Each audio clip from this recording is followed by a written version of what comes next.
Dicen que las palabras se las lleva el viento, pero tengo la sensación de que para nuestra invitada de hoy, Cristina Cortés, muy buenas. Hola.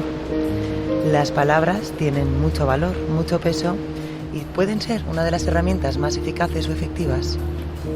Es un inicio y los inicios siempre son importantes, ¿no? Si hablamos de desarrollo infantil, el niño pequeño, la niña, vive en un mundo sensorial y emocional. La están escuchando Cristina Cortés, con quien hoy tenemos la oportunidad de compartir estudio y micrófonos. Es psicóloga especialista en apego, desarrollo y trauma en infancia y adolescencia. Y ahora también autora del libro Esculpiendo palabras en la arena, que acaba de presentar. En primer lugar, Cristina, ¿por qué este título? ¿Qué nos quieres decir con él? Pues precisamente quiero poner énfasis en la dificultad de poner palabras. Sobre todo poner palabras cuando se han vivido situaciones adversas o aunque sean naturales. Hace un momento hablábamos de duelos, ¿verdad? Pero que por el estado madurativo resulta muy difícil poderlas comprender o darles un significado adecuado. Cuando ocurre eso, nombrar implica conectar, ¿verdad? De alguna forma conectas y esa conexión nos puede dar miedo. Sin embargo, si no conectamos, no somos capaces de integrar lo que estamos viviendo. Entonces, cuando hemos vivido adversidad, poner palabras es complicado y a veces necesitamos utilizar otros medios antes que nos faciliten la llegada a las palabras, como son dibujar, hacer un garabato, y de ahí lo de esculpir, ¿no? La arena a mí me parece que en la infancia nos permite eso, nos permite hacer algo que luego llega a la ola o con la misma mano lo borras y te permite volver a reescribir, ¿no? Y cuando ha habido adversidad hay que reescribir muchas veces lo que hemos sentido, lo que hemos vivido, las acciones que hemos tenido y de alguna forma la arena se convierte en un lienzo que va cambiando y te da esa facilidad. Por eso utilicé ese símil. Bueno, en este caso también, en este libro, se cuenta también con un lienzo, cuenta con las ilustraciones de Jesús en seminario antes de meternos en harina. ¿Cómo ayuda a entrelazar las palabras con las emociones y en este caso con los dibujos, con las ilustraciones? Claro, precisamente el libro trata de organizar y de superar las situaciones complicadas, traumáticas o adversas. Y además refiriéndonos a la infancia, es decir, poniendo sobre todo el acento en la infancia, pero nos sirve también para los adultos que han tenido experiencias traumáticas en la etapa infantil, ¿no? Nos encontrábamos con eso, narrar, crear un relato es importante, pero puede resultar muy difícil hacerlo. Entonces, contar con imágenes, con cuentos, con ilustraciones que te permiten identificarte, pero poniendo la lente en algo que está afuera, ¿no? Eso hace que sea más fácil. Y en el momento que te identificas y que igual afuera reconoces lo que no puedes estar reconociendo adentro, es como que se crea un puente.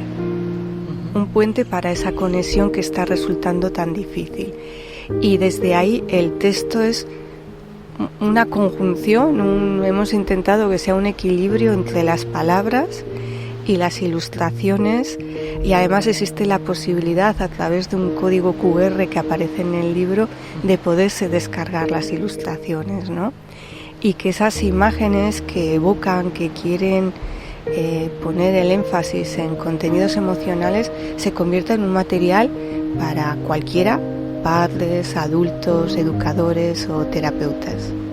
El libro, como nos contabas, es un recorrido por historias de traumas infantiles que pueden estar ocasionados por diferentes motivos, un accidente de tráfico, menores no acompañados en un país extranjero, pero que llegan también tras un viaje peligroso y tienen esa inseguridad, sufrimiento también de abusos sexuales, el duelo que también hemos estado hablando. ¿Cómo detectar que un niño está viviendo una situación traumática en primer lugar?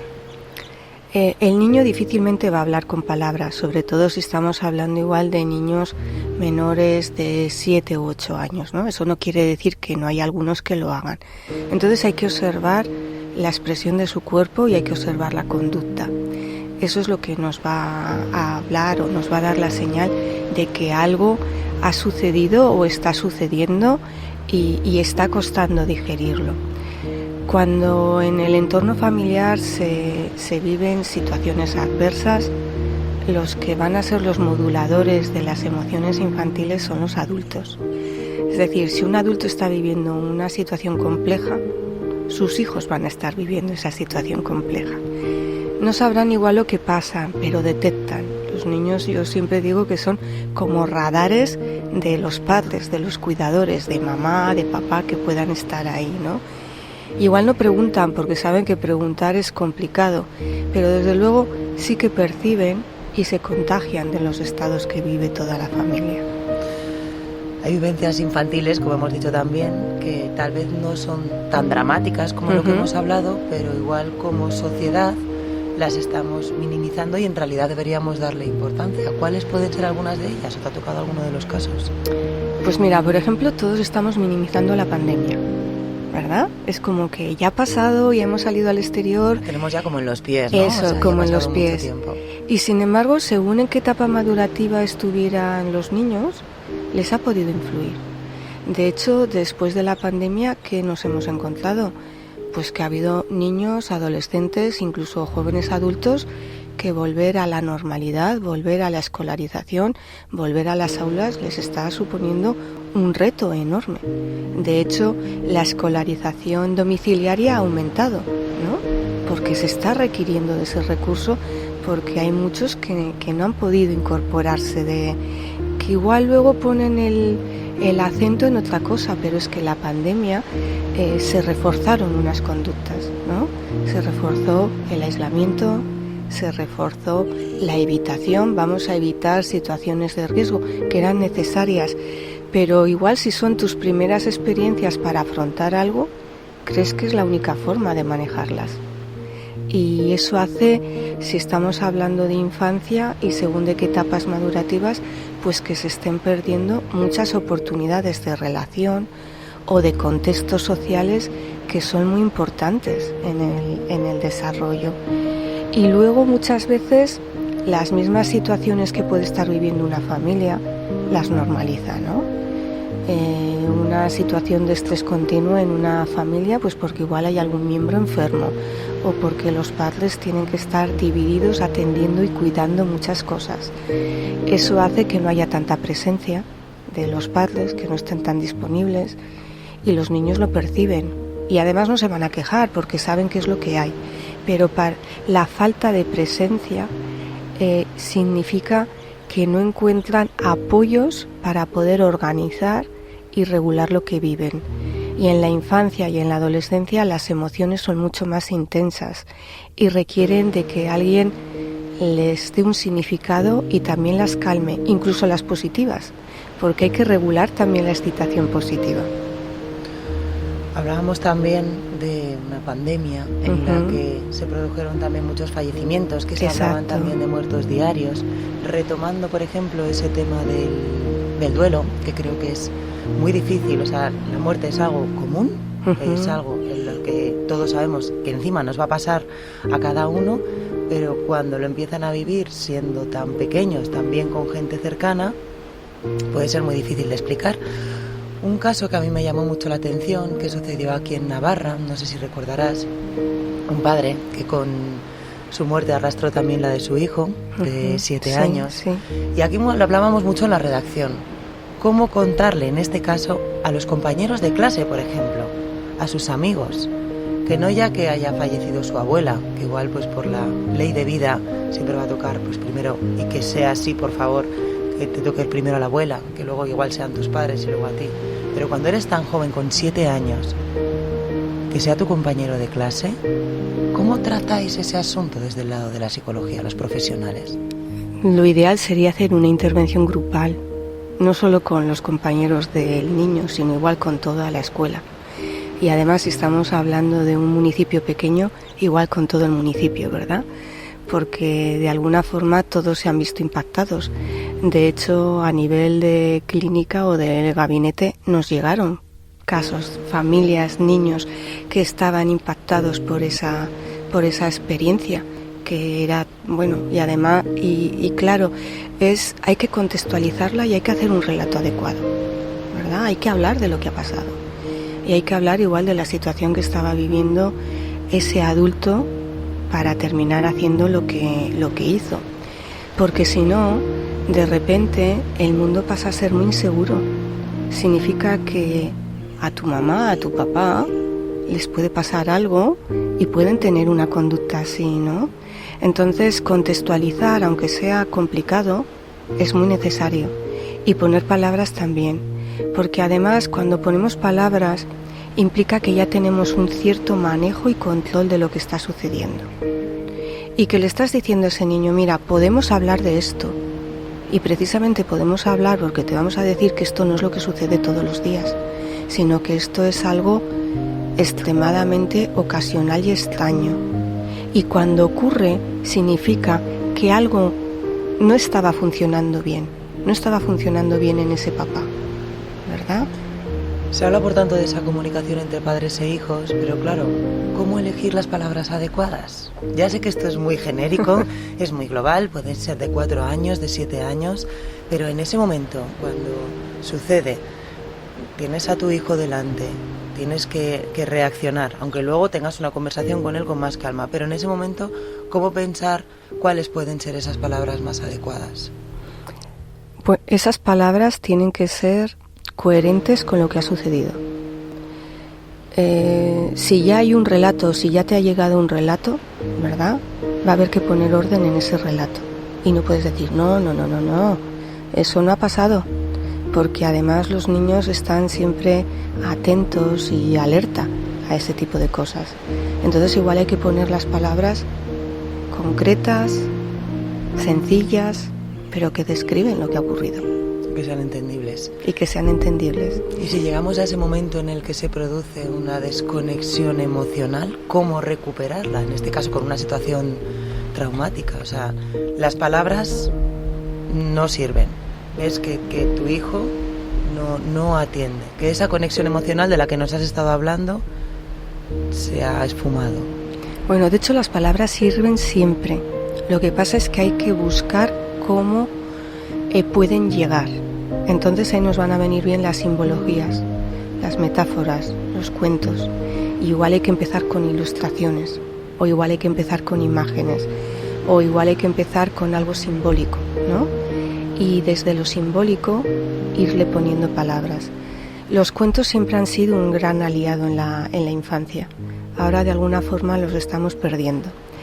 A través de los cuentos aparecen personajes que tienen muchas caras y muchas sombras, ¿verdad? Y esas sombras oscuras precisamente lo que facilitan es que te puedas identificar o que puedas identificar rasgos, aspectos que ves y que en el día a día o en tu realidad tú no puedes decir, por ejemplo, mamá es mala, ¿no? Y las mamás tenemos muchas caras, ¿verdad? Y nos toca poner límites. Entonces los cuentos lo solucionan muy bien. Tenemos la mamá buena y tenemos la madrastra, ¿no? Y ahí puedes proyectar los aspectos negativos y puedes proyectar los aspectos positivos. Y cuando proyectas y los ves fuera, luego resulta más fácil poderlos identificar y poder hablar de ellos. Y si, por ejemplo, tú que estás especializada en adolescentes, con quien tenemos que tratar o se ha producido esa desconexión emocional, son los adolescentes que ya no atienden tanto a una herramienta tan útil como son los cuentos. Bueno, no, igual no atienden los cuentos, pero atienden a los cómics, atienden a los animes, que es decir, ellos también utilizan simbología. No va a ser la simbología infantil, pero va a ser otra simbología. ¿Y qué tenemos que hacer? Nos tenemos que acercar a sus aficiones, a través de las canciones que escuchan, de los youtubers que oyen, de los temas por los que se interesan, nos están hablando, dónde andan, qué les preocupa, cómo se distraen, ¿no? Y luego también en la adolescencia hay que respetar que se tiene que producir una desvinculación. En la infancia el niño ha estado totalmente mimetizado, sobre todo en los 3 primeros años, ¿verdad?, con las figuras paternas. Y luego viene precisamente el irse separando y diferenciando para poder terminar teniendo esa identidad. Y una de las conquistas de la adolescencia es poderse diferenciar del sistema familiar.